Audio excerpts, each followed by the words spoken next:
नमस्कार दोस्तों, आज की सैड स्टोरी इन हिंदी में हम कल्पना की दर्द की कहानी बताने वाले हैं। कभी कभी अपनों के लिए अच्छा सोचना कब बुरा बन जाता है हमें पता भी नहीं चलता। कल्पना के साथ भी कुछ ऐसा ही हुआ। तो आइए अब जानते हैं कि क्या है कल्पना की दर्द भरी कहानी। कल्पना एक मध्यम वर्गीय परिवार से थी जिसने अपनी स्नातक की पढ़ाई पूरी कर ली थी और अब वो अपने घर पर ही छोटे बच्चों को ट्यूशन पढ़ाती थी। कल्पना का रंग गोरा था और वह दिखने में बिल्कुल गुड़िया की तरह थी। कल्पना के माता पिता उसकी शादी के लिए एक अच्छे लड़के की तलाश कर रहे थे। तभी कल्पना के मामा एक लड़के के बारे में बताते हैं। वो कहते हैं कि लड़का का नाम राहुल है। वह किसी कंपनी में मैनेजर के पद पर है और महीने के 70,000 कमाता है।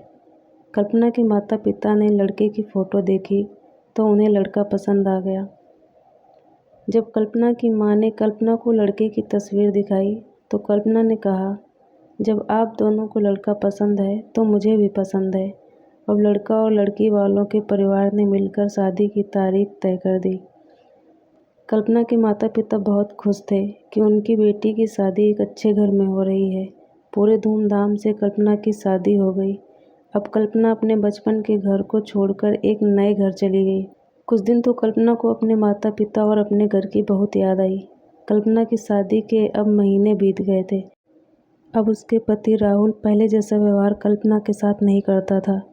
कल्पना से वो चिड़ा सा रहता था। राहुल अब न पहले जैसा कल्पना को प्यार करता और ना ही उसकी बातों को मानता। कल्पना को समझ नहीं आ रहा था कि वो क्या करे। वो बस रोकर अपने दर्द को कम करने की कोशिश करती। एक दिन कल्पना को पता चला कि राहुल सिगरेट पीने के बहाने छत पे जाता और किसी लड़की से बातें करता है। जब कल्पना ने राहुल से पूछा कि आप रोज़ाना छत पे जाकर किससे बात करते हैं, तो इस पे राहुल ने जवाब दिया कि वो मेरे ऑफिस का फ्रेंड है, बस उसी से बातें करता हूँ और तुम अपने काम से मतलब रखो, ज़्यादा सीआईडी बनने की ज़रूरत नहीं है। कुछ दिनों में आखिर कल्पना को सच्चाई पता ही चल गई। जब कल्पना ने राहुल से पूछा कि ये नेहा कौन है और क्या लगती है आपकी, तो राहुल ने कहा, मैं तुम्हें क्यों बताऊं?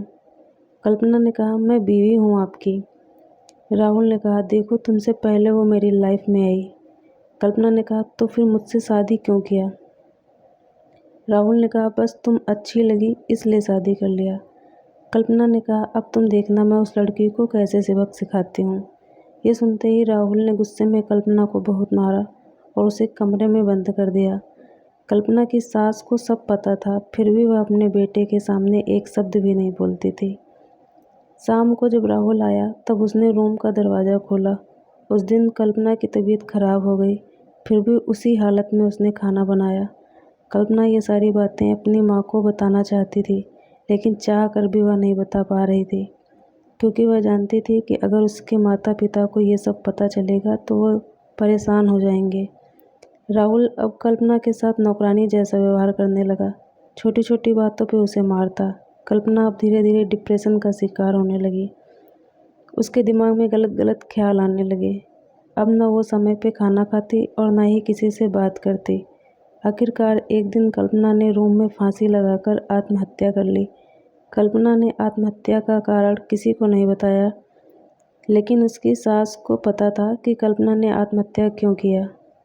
दूसरी तरफ कल्पना के माता पिता का रो रो कर बुरा हाल हो गया। कल्पना की मां ने पुलिस को आत्महत्या का कारण उसके ससुराल वालों को बताया। पुलिस राहुल और उसके माता पिता को ले गई, लेकिन पैसों के दम पर कुछ ही दिनों में राहुल और उसके माता पिता जेल से छूट गए। जीवन में अक्सर अच्छा दिखने वाला इंसान अच्छा नहीं होता। उसके अंदर कहीं न कहीं बुराई छुपी होती है और वही बुराई किसी की ज़िंदगी को बर्बाद कर देती है। कुछ ऐसा ही कल्पना के साथ हुआ। तो दोस्तों, आपको ये सैड स्टोरी इन हिंदी कैसी लगी? आप हमें कमेंट्स के माध्यम से बता सकते हैं। अगर आपको ये दर्द भरी स्टोरी पसंद आई हो तो इसे अपने दोस्तों के साथ भी शेयर करें।